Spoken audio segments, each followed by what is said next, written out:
Hey, Fix listeners. I want to take a minute to give you all an update on our DPO, Smile Now Dental Group. In case you haven't heard, we've been opening up locations all across the country for doctors just like yourselves. We started several offices this year to show proof of concept, and it's been off to the races ever since. So, if you're looking for an equitable partnership opportunity where you can have a profitable business that supports you doing full arch, I'd love to hear from you. We're looking to add several locations in the next year and want to offer the training and support necessary to make one of those yours. If you'd like to learn more, you can go ahead and hit me up on Instagram at Dr. Tyler J. Tolbert, or shoot me an email at tyler@smilenowdentalgroup.com and say hey. Now, without further ado, let's get back to the show.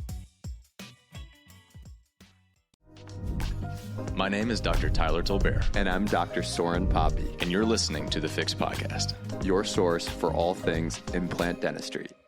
Yeah. So what is the talk about the Norris?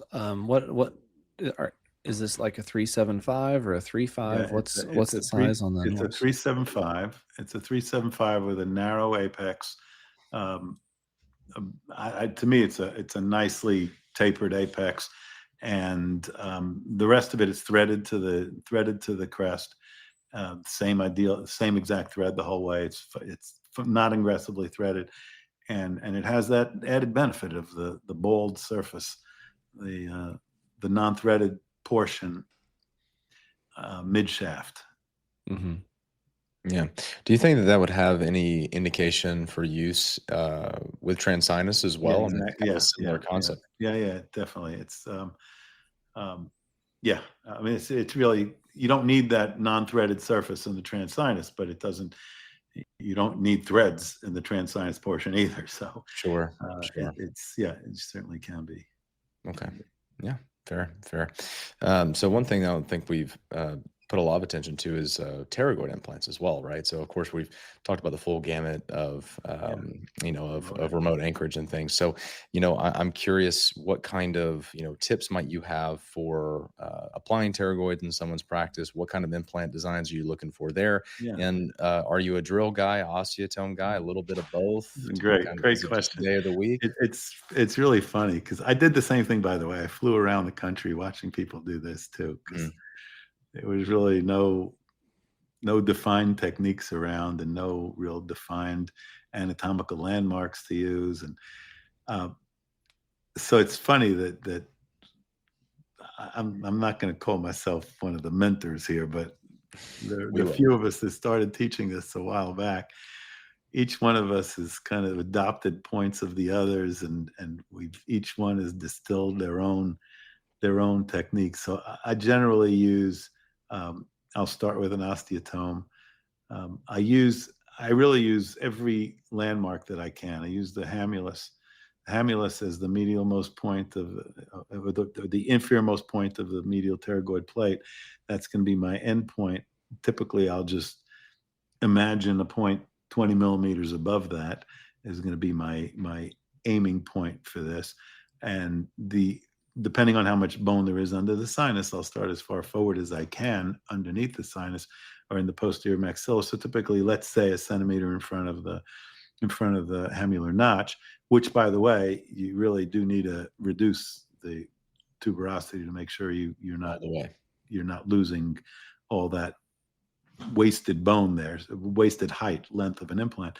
But once you do that, you can even feel it. The other trick that I've been doing most recently is I'll take the 2 millimeter sharp osteotome and dissect, with a periosteal, dissect the posterior to the hamular notch, and a little bit further posteriorly to see the fibers of the musculature. But then I'll take the pointy osteotome and put it between those two plates in the muscle, just a few millimeters, and use medial and lateral movement to actually, I'm hitting the medial plate, I'm hitting the lateral plate, and it really directs me to that medial plate.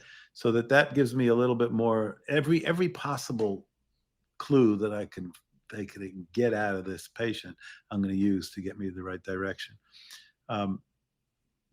We have a very healthy respect for the pterygoid region, all the bleeding things that are back there. So medial is the way to go. And I'll use that sharp osteotome first just to get through the maxilla, hit the pyramidal process of the palatine bone, stop right there, and then go to the same burrs that I'll use for the transnasal, the sharp 2 millimeter long pilot, and then followed by that implant specific drill, and that's really it. But I use that, by the way, in the zygoma handpiece, the straight handpiece that that I don't use for zygomas. It's hard to use that for posterior zygoma, by the way, but it should be called the pterygoid. Should be called the pterygoid handpiece, because you're standing behind the patient, whatever you're doing, the same direction as the osteotome goes, the handpiece goes. And I use that handpiece with both of those drills, the pilot drill and the implant specific drill, almost as an osteotome. I'm sounding as I go. Boom, boom, boom, boom, boom, boom. And then I'll go to I definitely use the Rosensmeiler driver. I think that's a clutch. I was almost, I like saying I make fun of myself, but I was almost self-defecating, not just self-deprecating. When you lose an implant there, you'll lose more than an implant. You know what I mean? It's the worst. So it's a very scary moment. So that Rosensmeiler driver is just lock the implant in place. There's one for the internal hex connection. There's one for the neodent connection, which is SIN. I mean, you don't need to go without it. And it's just a way to stay safe. And that's it. I mean, it's from an implant choice. I like something more aggressively threaded. And generally, I will leave the flat hex or the dot, depending on what implant company I'm using, facing forward, so that ever so slightly, a 17 degree or a 30 degree multi-unit will come ever so slightly in an anterior vector and ever so slightly in a facial vector, so that I can get a driver in there. If it's right over the lower cusps of or lower central groove of a second molar, it's impossible to get a driver. Good luck. Yeah, I would say too that by doing that, a lot of times we're angling our anterior implants forward to get that proper prosthetic right behind the incisal edge, so it prevents that divergence.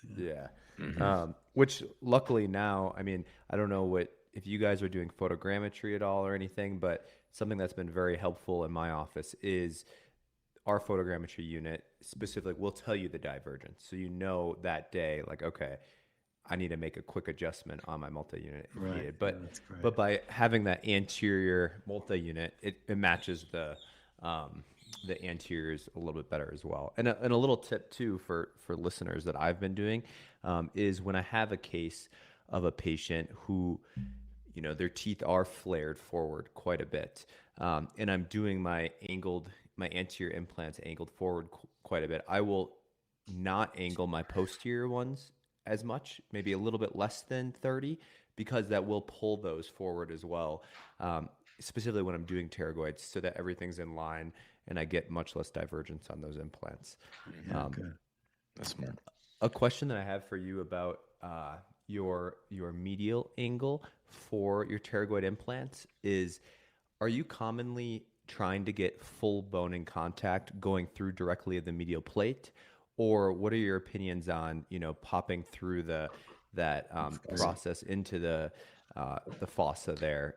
Yeah, sure. Okay. Let me just say that this is the greatest thing. The greatest thing about, one of the things I would suggest to anybody is just don't stay alone in your office and stay in your little world. Just social media is great, and this is just to share this passion that we all have. It's wonderful. Thank you. I believe that the real anchorage of a pterygoid implant is the pyramidal process of the palatine bone. If you hit a plate, a medial plate, in most cases, you're going to hit it in an area where it's a thin plate. It's really not going to give you much. Maybe it'll give you another cortex, another little bit of stability. But I think most of the stability is really that pyramidal process. So that getting through if you get into the pterygoid fossa between the plates, once you're past that, you're gaining nothing, except maybe causing some trismus for a while, but you're not gaining anything. So extra length, once you do that, is not gaining anything. So I don't see a benefit there. If you can ideally aim towards the medial plate, and if you hit it, then you'll get some more. But most of the real stability is along that path in the palatine bone. And if you look at an anatomy book, and the kind that separates everything out. And look what that palatine bone is. It's a nice, thick, solid bone. You got to be pretty lucky. And this is a blind placement. I mean, unless you're doing it guided, which Yomi. another discussion. Yomi, We're all fans of that. it's another discussion. But unless you're doing it guided, it is a blind procedure. So you're using the landmarks that you have, and you're gaining the stability as you go. So I'm not necessarily trying to pop through. If I do pop through, I sure hope it's after 18 millimeters. At least I have 18 millimeters of implant before I pop through. Yeah. So that's my goal. Yeah, I would say that, I would never know if I was in the, right into the pterygoid fossa, right? So just solid anchorage in the palatine bone versus if we nailed the complete, medial wing there, right? I wouldn't know. There's really no way to actually tell. And to be honest, if you pop through the medial wing of the pterygoid, you're into the nasal fossa, right? You're in the nasal pharynx. And so I've seen other people's axial slices, and I'm like, that tip of that implant is in air, like if they ever get intubated or whatever, they're nasally, that implant may puncture the tube. And this is something too, and I've done this, Clark. Like I've gone. I mean, I'll just I'll put it myself out there. I mean, I'm always going for that medial wing, and just like David was describing earlier with putting his osteotome between the plates, I do the same thing with my lance drill, right? I like to get in between there and actually move the head physically, and I'm always shooting for that medial plate. And I've had a few times where I've maybe there's always this tendency to kind of drift lateral as you drill, and so sometimes I compensate for that, aim a little bit more medial, and yeah, I mean, I've got a few that start, edging into that nasal cavity. And I've been curious. I mean, they've torqued out wonderfully every time, of course. But I've been curious if there's any negative sequela that could come from that. I'm not entirely sure. I've never taken anything out just because of that. Yeah, it's way back there. I mean, it really is in nasal pharynx. So there's good thick mucosa over it. So it shouldn't dehisce through. But like what Clark was saying, I wonder what happens in a nasal intubation or some other trauma or something like that. Right. But I mean, generally, how far are you going to poke through? I mean, I would probably say it's never the same been thing as poking through a millimeter or two into the nasal floor is also of no consequence. So. Yeah. I mean, generally, if I'm deeper than, I don't know, if I'm going to play something longer than 22 millimeters, I need to really know where I'm at and have a good idea why. Most of mine are just 18. So, I mean, they're not going to go that far. But something I was curious about too is, you mentioned how your anterior posterior entry point with relation to the hamular notch is dependent on how much bone you have back there, right? So I'm curious. I mean, I have some cases where there's really not any runway at all. I mean, I got a shell of bone all the way back. Right. Does that, I mean, I've done some of these cases where, essentially what I'm doing is a transsinus pterygoid implant. Right. I mean, I'm curious of your thoughts on that. If there's a way to circumvent that, if it's a non-issue, how do you view it? So the way to circumvent it, I'm not recommending it, but the way to circumvent it is the less bone you have under the sinus, the more vertical that implant becomes, more posterior. But then it becomes prosthetically useless. Yes. So you have to play the game. On the other hand, how many cases do we see that your reduction plane is already in the sinus, whether you have to lift or crush the sinus floor, whatever you got to do, even at the posterior maxilla, at the tuberosity. So if you're already at sinus, okay, ideally you've lifted the membrane there, and you can actually see the posterior wall at that point, which is not a bad thing. You can see the posterior wall, you can see where your medial plate is, and you're already in pyramidal process. Yeah, so that's great if you can do it, but it does, it leaves a good bit of implant hanging in midair, not in the sinus, but in midair. What that does long term, do we know? It's not like a zygoma. You have a lot less of less stability. It's less of a bony anchorage. Of a bending motion, or right. Moment. There's less. Yeah, there's less of a long arm there. That's true. And it is the posterior. It eliminates your cantilever, so there is a benefit. I started this business as a all-on-4 purist. You know, Clark, you probably did too. You know, Malo, you come out of there and saying any more than 4 is an emotional implant. That 5th implant makes you feel better, but doesn't do anything. Well, we know that it does do something. I mean, at least the pterygoids, eliminating the cantilever does have a benefit. But I came to it a little later. You know, I used it as an emergency for years. And eventually it's not necessarily every case, but it's most of my cases. Yeah, I think of it less emergency, more insurance.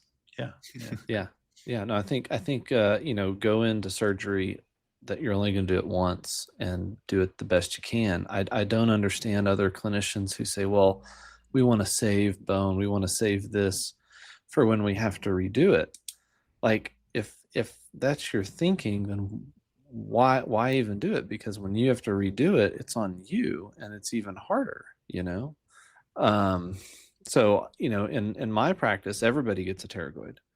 We are doing no cantilevers, and I actually compiled my data for Vichy, and I've got, over the past 5 years, I've got 964 pterygoid implants completed with only 4 failed. Wow, that's great. So it's interesting, you know. It really is getting all that data, but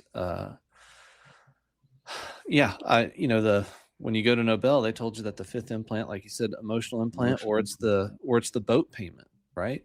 And you know, I've got a lot of cases where they're doing great at, you know, 10 years on 4, but man, if we could have eliminated some cantilevers or given patients extra teeth, you know, one thing that I learned a long time ago is when you are treating Indian patients, or, you know, patients from, you know, the East, what do they often have that many of Caucasian Americans don't?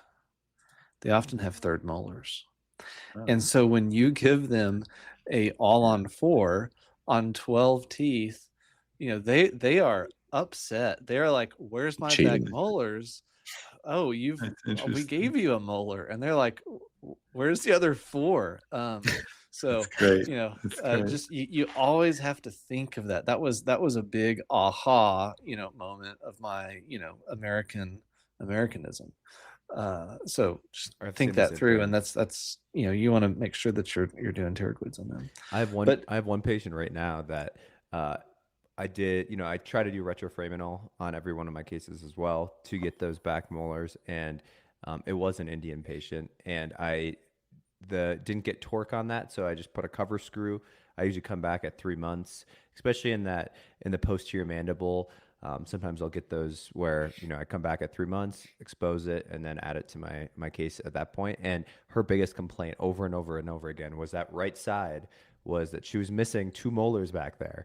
And for the 3 months, that was the worst thing that I ever did to her. Luckily, went back in and, you know, it torqued fine. Everything looked good, but exact same thing that you were talking about. Yeah, it's just, you know, the learning curve of full arch. David, I wanted to ask you, you know, oftentimes, you know, when we're talking about pterygoids, and when you talk about PATSI protocol, all right, posterior, anterior, you know, middle, I kind of like PAM, right? That's what Juan's been saying lately. If he could rename it, he would rename it as PAM, posterior, anterior, and middle. I don't like doing my pterygoids first.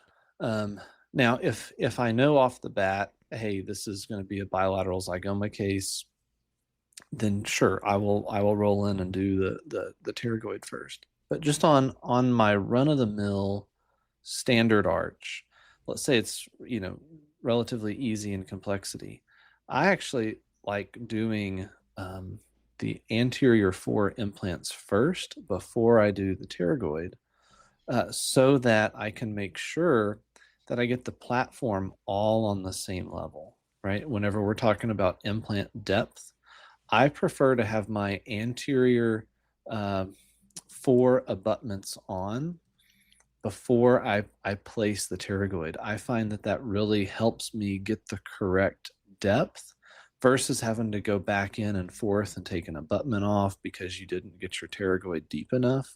That's kind of one of the things I typically find Yeah, it's in interesting. the I mean, learning curve is not placing your pterygoid deep enough, and then when you have your abutment on, it's too shallow, and so you kind of get like a, your bar, your prosthesis kind of dips down where that pterygoid is because you didn't get it prosthetically in the right spot.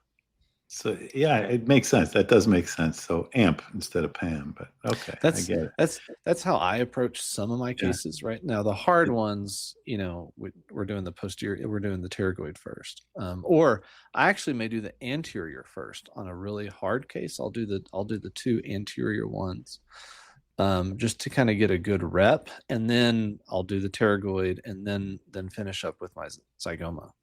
And the logic of the pterygoid first is to help you position your tilted or zygoma, to have that posterior implant. For example, if you don't get the pterygoid, then your zygomatic implant needs to be a little further posterior just to limit the cantilever.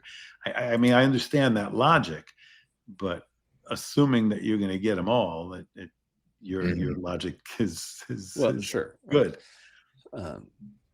Your logic is good. I'm curious too, David. So when it comes to, so let's say you're in that situation where you haven't been able to get the pterygoid. The patient, if you don't get it, the patient probably just doesn't have pterygoids. They're just an anomaly. But let's say you don't have that, and now you're trying to establish that posterior stop, and you're going to do that with a zygomatic implant. Are you incorporating the Hessian zygo, that sort of infratemporal zygo that goes all the way back to the first molar? Are you trying to do that, or is it more just like a traditional A-frame coming out in the first, second premolar? Yeah. How are you going about it? I generally go to an A-frame and go back as far back as I can. Hessian, I've done them. It's interesting. I've done it in a case. I remember the first time I did was a revision case. Failed zygomas from elsewhere, and the only zygoma I could get was back there. But I started with the pterygoid first, so that the zygoma and the pterygoid was so close, they ended up burying the pterygoid, not even using it at the end of the day. So it really was a way posterior zygoma. So there's a lot of leeway up there. There really is a lot of freedom once you can get back behind the infratemporal fossa like that. I think it's very useful. But generally, I'm able to, with an A-frame, limit the cantilever the same way. Tyler, I would say on your characterization there, Hessian would be more in the pterygoid spot, and A-frame would be more in the first or even second molar spot. Yeah. The traditional Brazilian technique is where they're a little more parallel. They're parallel. Okay, that makes sense. That's more in the premolar position. Right. I appreciate that. Yeah, that makes sense. And by the way, that's a great use for a zygomatic handpiece if you're doing parallel or an anterior zygoma. Sure. I love that handpiece. Yeah, I love that handpiece, but I love it more for pterygoids now. Yeah, that makes sense. Are you in a situation where you aren't getting a pterygoid, but you do get the standard 4 in the front? At what point would you consider putting a zygomatic implant in because your tilted implants are too far forward? If you're coming out, canine, are you putting a zygomatic implant back there? If you come out first what is your logic? The biggest cantilever I want is going to be a 10 millimeter cantilever. So if I can get to second premolar, first molar junction, I'm happy. Ideally, I want to be at the first molar exit point. That's my ideal, especially if I don't have a pterygoid. If not, if I'm at first premolar or something like that, I'll put a zygo in to get back there. Got it. Okay. Yeah. And then the second question I had was more for people who are venturing into the pterygoid space. If let's say you get a really bad bleed back there, I would love to hear how you manage that. Just some tips for doctors if they run into that situation. What are the steps that you'd take? So the really bad bleed, you should never get it back into, meaning the pterygoid plexus or the internal maxillary. If you're there, you really shouldn't have been there to begin with. Mm-hmm. So you're going the wrong way. So you really have to follow your anatomy, follow your landmarks. And assuming that you're following your landmarks, I mean, it's like saying, what if you poke into the eyeball? I mean, you just shouldn't have been there. I mean, there are ways to deal with it, of course, but you got to pack the hell out of it. You should have some tools available to help you.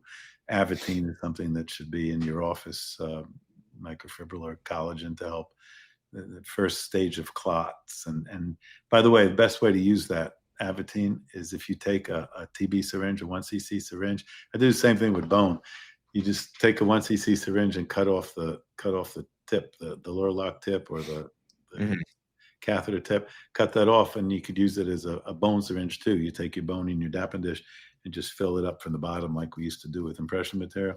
Just fill it up that way, and then you can use it. You can do the same thing with Avitine. Make little Avitine balls, put it in the syringe, and that way you can direct it once you take your pack, as you take your pack away, direct that syringe into where it's bleeding and start packing that. So packing obviously is the way to do it. In case of the realistic bleed, which is one that you're going too far medial and you get descending palatine artery, there are two things you can do. First, you can try, it depends on where you hit it, you can try and get the palate, compress the palate on the palatal side of the incision, try and get it if you got that low. If it's high, then you have to get into that foramen. Today, I told you I just helped a guy out with a zygo case, and the patient was complaining of some pain. Flap was open and he was trying to get a V2 block, and sometimes you can hit it and sometimes you can't. I said, well, hey, let's cheat. Just dissect that palate a little bit and you can see where the periosteum starts to get into the greater palatine foramen. And just once you know where that is, now you can cheat, put the flap back and you go through there. So I'm saying do the same thing, get into the foramen and use some epi there. And then the next thing is to get into the osteotomy that you've created that caused the bleeding and pack it there. Pack it with Avitine, pack it with gauze, and then get an implant in there. I mean, those are the only ways. Bovie is not particularly beneficial at that depth. You're not going to get there. It's great, by the way. Bovie is a great tool to have. I think some electric cautery is important. It's most important when you start punching the mucosa around your palatal multi-units and you get these little arteriolar bleeds, kind that you can stop for a moment with epi, but then it starts bleeding again when the patient goes home. So use a Bovie when you see those. Or the posterior superior alveolar artery intraosseous branch that you see it across the lateral maxillary wall before you get into it with a zygoma burr or a sinus lift. Just zap it, touch the bone, and it'll burn that too. But the DPA bleeds are not amenable to Bovies. And then the last thing is don't just let a patient bleed out and die. There is interventional radiology for these things. So pack it if you're really in trouble. Before you get to that level, there is, pack it, stabilize the patient, get into a hospital that has IR, and that can be fixed. But again, the real trouble one is internal max, and you just shouldn't be there. There's no reason to be there. I mean, on the internal max, you're not going to have time to go to the hospital. Interesting. It depends. I mean, if you really get it, that's true. If you really get it, that's true. But I've seen some bad bleeds. I have seen a human being bleed out from a face, by the way. I was finishing surgery in the operating room. This was in Memphis. And the chief of surgery comes running up. Zelig, we need you in the ER. And I'm like, you never need me like that. But he's, no. His guy got brought in in a helicopter, ejected from a car. They intubated him in the field. He essentially had a split face. And I packed everything that you could possibly pack. It turns out there were internal carotid bleeds, ethmoidals. And he literally just, unfortunately, watched the guy bleed out. It was just terrible. So, the argument you can't bleed out from your face is just not true. Yeah. Wow. It was bad. Well, let's get off this topic. And I have a zygo question for you. What do you think about Zaga, and or do you do everything extramaxillary? That's a great question. So let's just take a Zaga 0 or a 1. We have a straight wall, because everything else is pretty much going to be extramaxillary. Sure. So the only one that could be intra-alveolus anyway is going to be a Zaga 0 or a 1. Right. And on those cases, the big question to me is, what am I gaining from saving that little millimeter or two? I mean, I'm not going to debate Carlos Aparicio on this, but in my own mind, what am I really gaining? The only thing I gain from that is preventing some dehiscence of soft tissue over the shaft of the implant at the crest. To me, because I'm not using a threaded implant, so I'm not going to get osseointegration in that crest. So that's the only thing I'm saving. It makes it technically more likely to me to perforate the sinus membrane low. I'm talking at the crest. So although I've done it in these cases, you got this really beautiful thick alveolus, and it'd be a crime to grind through it. I've done that, but at the same time, I've made a long enough window in the side of the membrane to be able to lift everything. Not that I'm an impatient surgeon, because I think I got patience to do it right if it takes it, but I question the benefit. So yes, I've done it in some cases. I don't see a lot of those full alveolus cases, so almost all of them are ground down. Use that lateral extrasinus burr. So let's just say it's a Zaga 3. You have two options, right? You can either tunnel or channel. Right. So I channel. Okay, there you go. All right. Well, I channel. What do you do? I'm more flexible. I'm a little more open-minded. I tend to be more Zaga versus extramaxillary. Yeah. So, but I mean, you're a big Norris guy, right? So Norris likes to. I mean, that's true too. Today was a neodent case, but I don't know. I wonder. I think that the soft tissue management, I just don't see a lot of the dehiscence. If I'm gonna see it, I can generally predict it, a smoker or something like it, and I use thick tissue. And by the way, I started on edentulous cases. I really went back to a vestibular incision, Okay. like a Lefort incision, and bring all that, really punch the tissue so that my incision is far from the crest. So you're going 10 millimeters beyond, or 10 millimeters into apical to the free mucosa, into mucosa, and bring the whole thing over. It makes, in a conventional case, not necessarily zygoma cases, but in conventional cases, it just ends up looking like, wow, this is healed already. As soon as you finish a case, it's just it just makes it so clean, and then you don't worry about your incision line. The only thing I worry about in doing it that way with zygomas is there going to be dehiscence along the shaft, right? And if I'm using fat, I'm thick and covered, so I really have not seen that. So now, do you pull fat on every zygoma case, or will you do like a scarf graft? I do both. Okay. I do both. Not on every case, but I will do both. Non-smokers with good thick tissue, I don't always do, and if it's a Zaga 1 or so, then I don't necessarily. Yeah, I tend to hold the fat, to reserve the fat, and harvest as much pedicalized CT when possible. Makes sense. So I'm curious about this vestibular approach, because that's not something I'm super familiar with. So is that to say that you're incising into the actual vestibulum and then not quite. It's called the vestibular incision, but it's not. It's essentially it's what's used for a Lefort osteotomy. You're leaving all the attached gingiva attached, in this case, to the palate. And again, normally you do this in a Lefort osteotomy. There are teeth that stay there, so the attached gingiva stays there. It's not stripped. In this case, it's an edentulous arch. So into the free gingiva, at the attached gingiva, free gingiva junction almost, or further apical than that, and then strip the entire flap over palatally. Wow. Okay, for so you go definitely past have the to tie MGJ that. and then you come back over, and now when you close, it's And a then heel I bridge. punch through. I essentially am Yeah. punching through the crest. Yeah. Wow.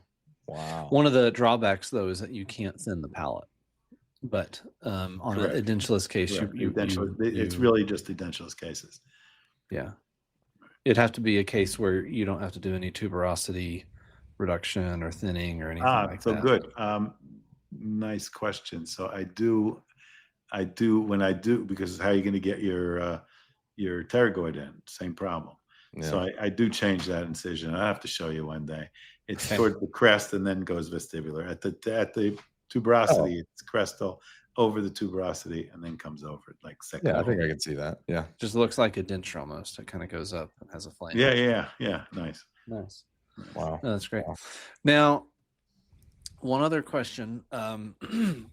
You brought up in one of the chat groups that we're in about basically bracing your zygoma shaft along the palatal wall. Yeah. And one thing that I will often do is, because on a scenario like what you're talking about, where you've got a channel right along that alveolar wall, and like let's say that case would roughly be like a Zaga, maybe 1 or 2, something like that, right? Chu, I think is his name. He's out of Hong Kong. He's got a great article. It's an older article, but he lifts the entire membrane and actually does particulate grafting there. I don't like particulate grafting with zygos, but oftentimes what I'll do is whenever I lift, I'll put in maybe some collar tape or something like that, so that I actually will wind up getting some type of bone formation several years after this is all said and done. So I'll still kind of prefer to rest it along that palatal channel, but I'll lift my membrane and then I'll put in a collar tape so that it stays in place, and hopefully we get some bone formation later. Alternative. Again, these are cases that you have to do so much bone reduction that you're past the sinus floor, right? That's what we're talking about, those kind of cases. So what I'd like to do is start your reductions till you start to see that membrane and there's still bone over it, and just infracture that floor so that there is bone on that inner aspect of your implant still, but it's too palatal. I mean, it's still palatal to the ideal, but that was the alternative. Speaking of using some kind of membrane, is I toyed with using Volumax, thick Ossix membrane. When Ossix first came out, their big claim to fame was that the membrane itself ossifies. So that the thickness of that membrane, you go back in there sometimes and you see that texture of the membrane still now bone. So Volumax, the argument is you got this thick membrane that will ossify in theory. Huh. So I started using that actually on the facial of some zygomas as well. Let's see what happens.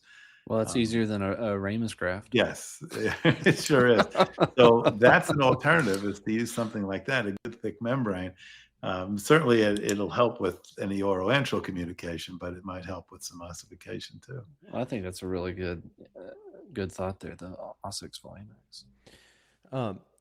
I'd like just changing topics a little bit. I'm curious, David, what your thoughts are on the best practices for general dentists doing remote anchorage, just for like protection from board complaints and being compliant and making sure. And I don't know if you've seen it happen or anything, but like a general dentist who perhaps had a board complaint or something for a remote anchorage based implant, is there anything that you've seen dentists do to protect themselves from that, to ensure that, and I'm not talking about cases where they were doing something that they shouldn't have been doing, or like in a location they shouldn't have been, but just to ensure that they're staying up to par with someone like an oral surgeon, oral maxillofacial surgeon, if they came across the board and just said, "Oh, he's a general dentist, he shouldn't be doing this." So, we have the same issue if you think about it. When I wanted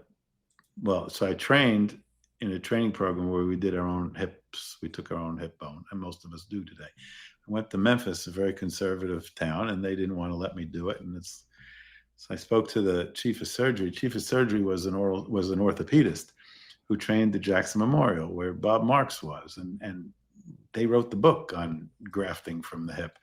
And he knew that, and he actually supported me. So bottom line is, I had the training, and I had the support of an orthopedist to suggest that I'm right, and it worked. So in this case, it's the same thing. A general dentist should get the training, and we just discussed what that is. It's the same thing that medical education, letting go of the hands and slowly taking the training wheels off. It's a learning curve. It clearly is, and probably more of a learning curve for a general dentist that didn't have a surgical residency. So take your time, have the backing of the people that trained you, and go out and do it. I don't think that you stay in your lane, so to speak. Do it what you're trained and well trained to do, and I think you should have some backup, somebody to call. So yeah. Well, friends. David, some of the things that I see is just in record keeping, and that's a good point. it's very more technical. Yeah, absolutely. Well, sure, but very simple. Everybody who's going to undergo anesthesia, just get a medical consult, right? It's not a medical clearance, it's just a medical consult. So we get that on everybody. And what you get back from the physicians is their entire medical history, right? Like, I've seen people get dinged because they didn't put an ASA classification, on one of their notes, or something crazy. But if a part of your record is the patient's record from the medical doctor, you are more than covered, and I think it's also important that, our medical colleagues, they don't give us clearance, right? We are the ones who are deciding to work on. And it's just having a very nice medical consultation letter that you are just asking, is this patient medically optimized, and do you have any objections, and can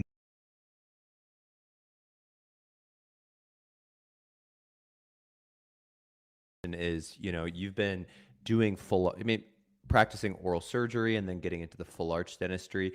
I would love to hear kind of your tips as far as what you do for your own personal health to ensure that you can, keep doing these surgeries. Because right now, I'm like leaned over upside down in the patient, and I don't think that that's the best for longevity. Great. Our dogs are barking, David. Okay. And I would love to hear your tips. I know some guys do it sitting down. Like, I'm just curious. Here's what I started with. First of all, I think that all of us are all front anterior chain in physical therapy terms. We're all anterior deltoids and pecs, and everything's in the front. All right. So our backs are critical. So before I started this, I was a power lifter. First it was martial. I was a nut. I was wrestling team and in college and in powerlifting and all this nonsense. So because of that, by now I have a total shoulder replacement, 2 hips, and a knee replaced.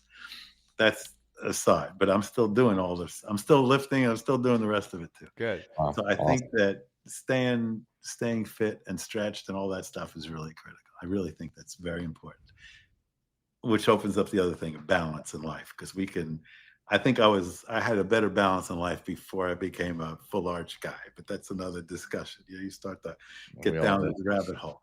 I do sit in the last 10 years, probably. I started sitting, and I use a sit stand stool. I use a Sally stool, which is like you're almost standing, so you can feel like a surgeon. And no, I'm seriously, because that was the big thing. Oral surgeons, hey, you don't sit. What are you, a dentist? That kind of thing is ridiculous. But it was the thing. So, and everybody in the operating room stands. So this thing is you're almost standing. Your feet are almost straight, but you're in a stool. Sally stool, great for men, has a pudendal groove to let your prostate be healthy and keep the boys from being asleep. So anyhow, so that's, I do recommend that. I do recommend sitting in a stool. If you're in a horse's saddle, you can't slouch. So you really are maintaining a good posture. So I think that's important.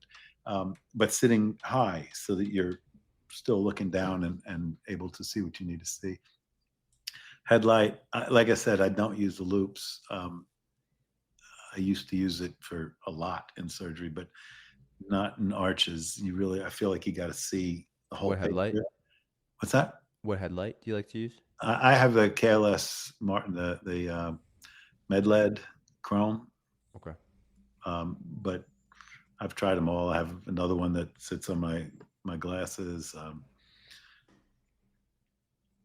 I just recently, I'm not wearing them now, but I just somebody bought me a gift certificate, gave me a gift certificate for the Ray-Ban Meta glasses, the AI glasses.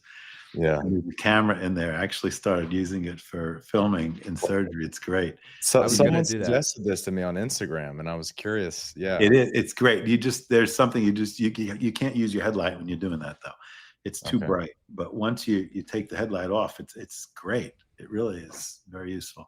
It's not long enough. It's a high quality. The video is high quality. It's a high quality resolution. They're limited. You can do live stream, by the way. You can do live stream with it, but the video length is limited to like 3 minutes. But you want to show somebody something, you can take pictures and you can do little snippets. It's been great. That's cool. Yeah. When you're doing I was just going to ask about the 3-minute thing, because when Tyler and I, previous to what we're currently doing, we were doing a lot of a clinical director, like helping people with their first surgeries. So we were taking a lot of video, and it's always a pain in the butt to have this video camera like above, and it's like focusing in and out every time you lean forward, Yeah. What's that? There is a camera that is on the overhead light. On the boom. Fujidan, I forget what it's called, but there's one that does well. But the other one, I got that headlight camera. Mm-hmm. I have that too. The $5,000. Yeah, it was. What else am I going to do with the money? But anyway, it's very uncomfortable, and it's heavy. You're like, there's a lot. Right, there's a lot of this going on. So I haven't found the secret. So when you're doing when you're on your Sally stool and you're doing it, you're at the 12 o'clock position. Are you doing your mandibles from the 12 o'clock position? Yeah, more of the mandibles. So 12 o'clock to 3 o'clock. I mean, I'm to the side of the patient as well, but I try more I can do from behind, the better. Patient is flat. That's the other thing is, when I'm doing my own sedation, my own deep sedation, the worst position for a patient when they're in open airway is flat. So, but it's the right way for us to do surgery. It's the easiest way for us to see the maxilla and the mandible. So I do fight it. When I'm doing my own sedation, I often use a nasopharyngeal airway to help with that. When I'm elsewhere, not in my own center, I have an anesthesiologist, the patient's intubated. That's beautiful. So I have no airway issues. And when I'm doing the mandible, I'll just sit the patient up a little bit, so I'm looking down. But I try to be, from the standpoint of when I'm doing the osteotomies, I'm behind the patient. It just makes everything symmetrical. I have tried doing that so many times, and I always come around to the front of the patient to do mine, but it's just one of those things that you got it. But as long as, if your back is straight, that's the main thing. Yeah. You just keep your back straight and look down, keep the patient low, and just looking down at it. Good. Well, hey, I appreciate those tips. That's great. And yeah, we need them. It's something that a lot of people don't think about, but I'm hoping a long career ahead. And we'll get out there and play pickleball or something. Yeah. Oh man, but yeah, maybe I'll just start wearing one of the powerlifting suits. With the. Those are beautiful. Just the belt, the belt during the surgery. Yeah, I have done that actually. I pulled a muscle one time. But no, that's great. And so that question kind of alludes to how long you've been doing this and your ability to continue to do it. And I'm curious about looking forward for yourself professionally. Obviously, you've been doing arches a long time. You're practicing at the top of what we can really do. what are you looking forward to for the rest of your career? I mean, do you see more advancement, more growth in your clinical pursuits? I mean, what do you see for yourself? It's so funny, everybody. I have friends that some have retired, some are retiring, some are slowing down, some are everybody else. And I'm like, I'm still on fire on this. I love it. Yeah. It's great. There's an old singer.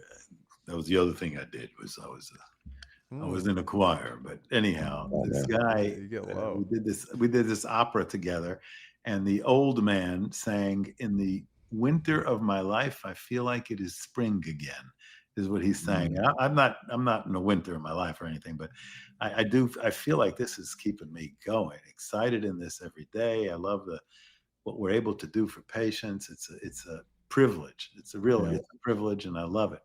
So do I want? Yeah, I definitely want to do more. I want to keep teaching. I want to help the next generation, and just keep doing the right things for patients. Yeah.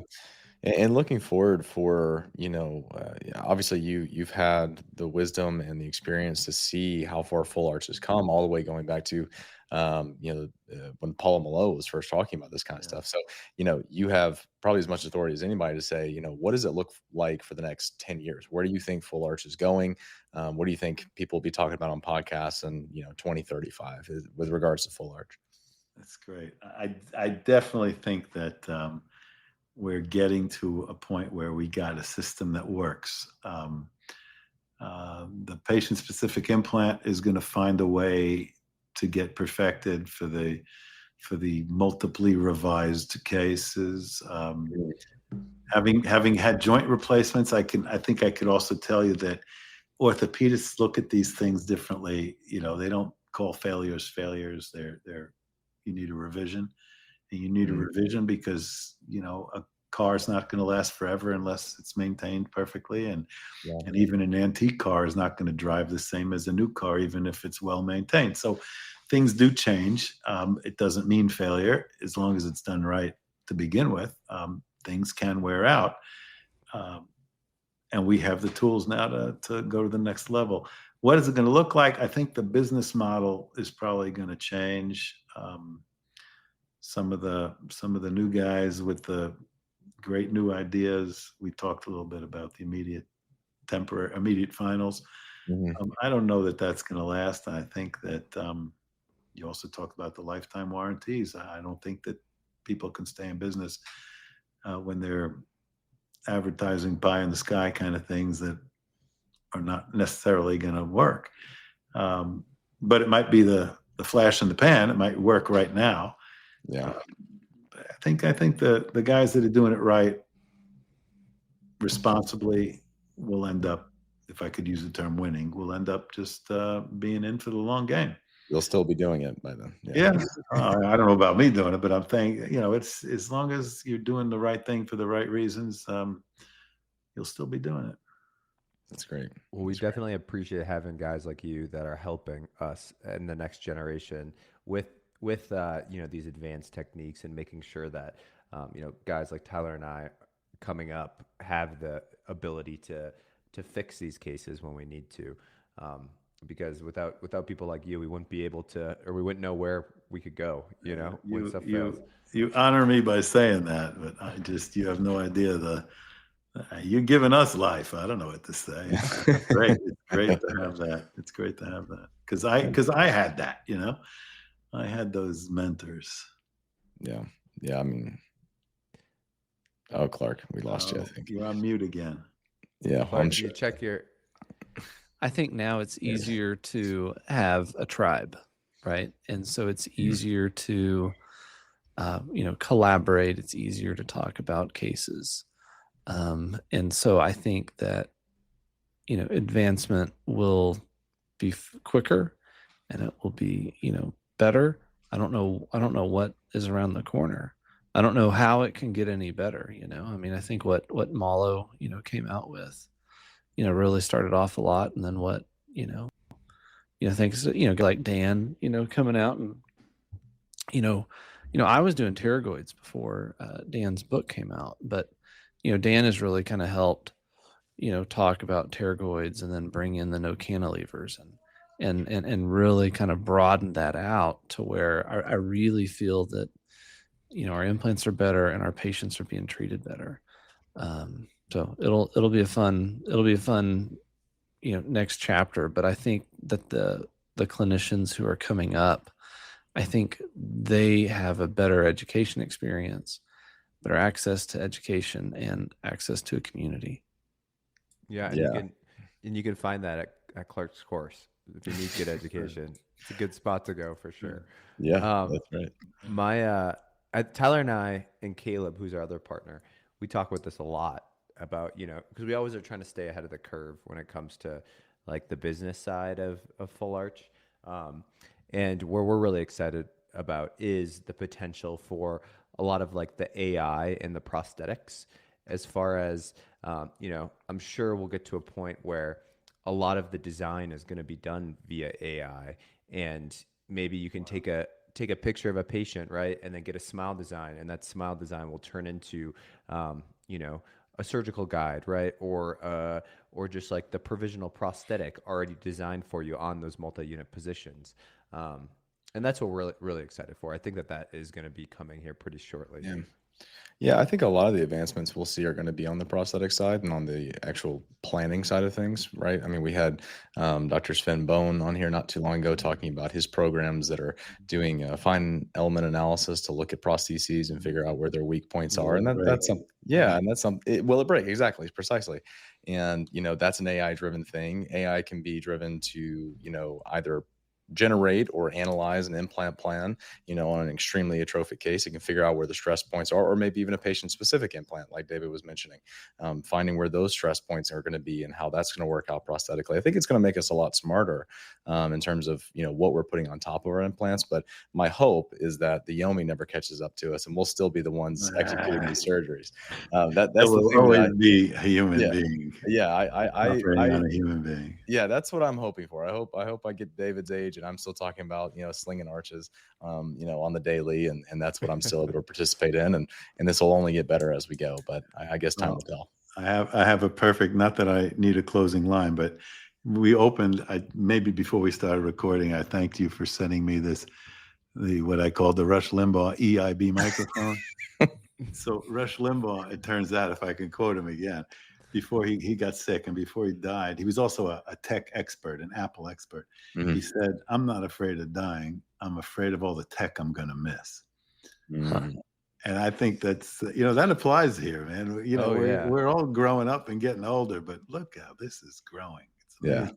It is. I mean, going from just, and I think, David, you might have mentioned that a lot of your cases are analog, but from analog to, and I know yours are too, Clark, but go ahead. No. I said I was analog and trying to figure out all this tech that you sent me to set up. Okay. No, I'm mostly digital. In that world, I'm mostly digital. Yeah. Clark is a dinosaur here. Yeah.